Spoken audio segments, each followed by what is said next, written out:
Voici le journal Positive Action, où les bonnes nouvelles sont mises en lumière pour inspirer et encourager un monde meilleur. Bonjour, c'est un plaisir de vous retrouver pour un nouveau numéro de Positive Action. Alors, je peux vous dire que en cherchant des informations optimistes et positives, je suis vraiment agréablement surpris de constater que sur l'île, ça bouge. Il y a énormément de belles choses, des belles personnes qui portent des projets très intéressants.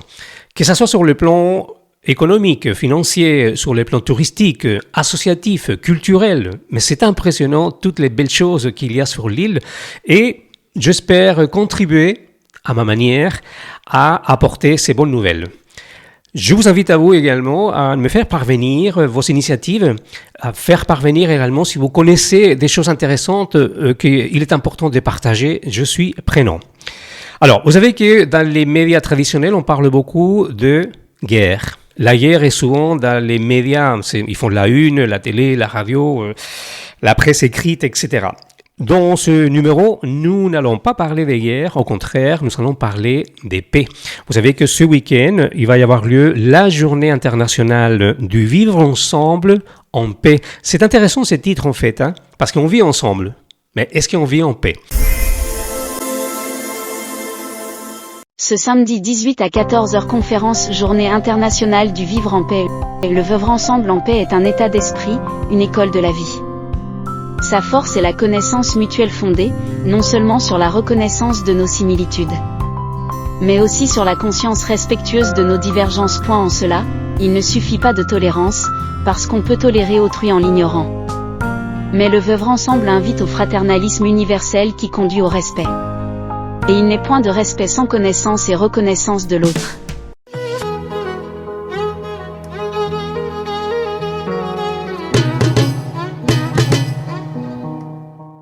Concernant donc cette conférence qui aura lieu ce samedi 18 à partir de 14h30, qui est une conférence qui vous sera proposée par l'Association Culture du Monde et le service culturel Sinner à la bibliothèque Alain Peter à Saint-Denis, et ce sera avec la participation de Farouk Issop, doctorant en littérature, qui va vous présenter en quelque sorte la suite de sa conférence dont il a participé en 2021. Je vous propose de retrouver un court extrait de cette conférence dont l'intégralité, vous allez pouvoir la retrouver sur la chaîne YouTube de Gilles Cède. Je vais vous laisser dans le descriptif le lien. Et ce qui frappe de prime abord, c'est que la plupart des réflexions partent de la périphérie. On y parle de tout, de cohésion sociale, de relations sociales dans la diversité, d'interculturalité, d'identité, de solidarité, d'altérité, de créolité, de métissage, du faire ensemble, du maloya, de l'art culinaire.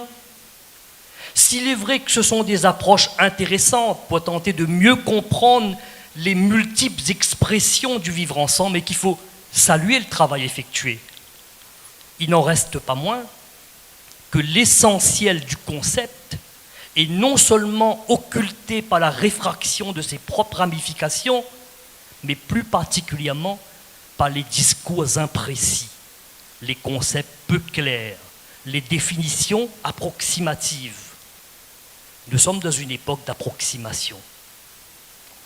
Nous sommes dans une époque d'approximation parce que certains modes de pensée sont approximatifs. Nos réflexions répètent en boucle les mêmes formules à mesure que nos intelligences et nos sensibilités s'atrophient.